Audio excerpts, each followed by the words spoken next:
Hello ഡിയോസ്, ഇന്നത്തെ നമ്മുടെ യാത്ര എന്ന് പറയുന്നത് കുറേ നാളായി ഞാൻ പോകണം എന്ന് ആഗ്രഹിക്കുന്ന ഒരു സ്ഥലത്തേക്കാണ്. നമ്മുടെ വണ്ടി ആലുവ മെട്രോ സ്റ്റേഷനിൽ വെച്ച് മെട്രോയിൽ കയറി നേരെ നമ്മൾ MG റോഡിലേക്ക് വിട്ടു. MG റോഡിൽ ചെന്ന് ഒരു ഓട്ടോ വിളിച്ച് ഞാൻ പറഞ്ഞ ആ സ്ഥലത്തേക്ക് നമ്മൾ പോയി ഗൈസ്.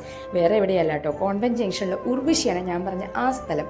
കുറേ നാളായി ഞാനിവിടെ വരണം എന്ന് വിചാരിക്കുന്നു, പക്ഷേ എനിക്ക് വരാൻ പറ്റിയിട്ടില്ല. ഇവരുടെ ഓൺലൈൻ സൈറ്റൊക്കെ ഞാൻ ഫോളോ ചെയ്യാറുണ്ട്.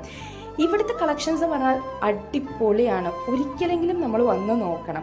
ട്രെൻഡിങ് ആയിട്ടുള്ള എല്ലാ ടൈപ്പ് ജ്വല്ലറീസും, oxidised jewellery, temple, antique, modern jewellery, simple jewellery, എന്ത് ടൈപ്പ് കളക്ഷൻസ് വേണമെങ്കിലും നമുക്ക് ഇവിടുന്ന് പർച്ചേസ് ചെയ്യാൻ പറ്റും. അതും ഭയങ്കര എഫോർഡബിൾ റേറ്റിൽ. ഞാൻ എപ്പോഴും ഇവരുടെ ഓൺലൈൻ സൈറ്റുകൾ ഫോളോ ചെയ്യാറുണ്ട്. അപ്പോൾ ഒക്കെ ഭയങ്കര എഫോർഡബിൾ റേറ്റ് കാണുമെങ്കിലും ആക്ച്വലി നേരിട്ട് വന്നപ്പോഴാണ് എനിക്കത് ശരിക്കും മനസ്സിലായത്. അതും ഏറ്റവും ലേറ്റസ്റ്റ് കളക്ഷൻസ് നമുക്ക് കാണാൻ പറ്റും. അപ്പോൾ എൻ്റെ കസിൻ്റെ കല്യാണത്തിൻ്റെ ഒരു പർച്ചേസിന് കണ്ടിട്ട് ഞാൻ അനീഷ എന്നെ കൈയോടെ കൂട്ടിക്കൊണ്ട് വന്നത്. പിന്നെ ഞാൻ കൂടുതൽ വീഡിയോസ് എടുത്തേക്കുന്നത് ഈ മാല ആ സൈഡിൽ നിന്നാണ്, കാരണം ഞാൻ കൂടുതൽ പർച്ചേസ് ചെയ്തത് അവിടെ നിന്നായിരുന്നു. അത് മാത്രമല്ല കേട്ടോ, കുറേ കളക്ഷൻസ് വേറെയുണ്ട്. ഇയർ റിങ്സ്, ജുംകാസ്, ഏറ്റവും ലേറ്റസ്റ്റ് ട്രെൻഡിങ് ആയിട്ടുള്ള ജുംകാസ്, അതും ഭയങ്കര എഫോർഡബിൾ റേറ്റിൽ. അപ്പോൾ അങ്ങനെ ഒരു വലിയ പർച്ചേസിങ് കഴിഞ്ഞു നേരെ നമ്മൾ തിരിച്ച് ആലുവയ്ക്ക് വിട്ടു. ആലുവ അറേബ്യൻ പാലസിൽ നിന്നാണ് നമ്മൾ ഫുഡ് കഴിച്ചത്. നല്ല വിശപ്പുണ്ടായിരുന്നു. അങ്ങനെ മന്തിയെല്ലാം ഓർഡർ ചെയ്ത് ഫുഡൊക്കെ കഴിച്ച് ലാവിഷായിട്ട് നമ്മൾ നേരെ വീട്ടിലേക്ക് പോയി.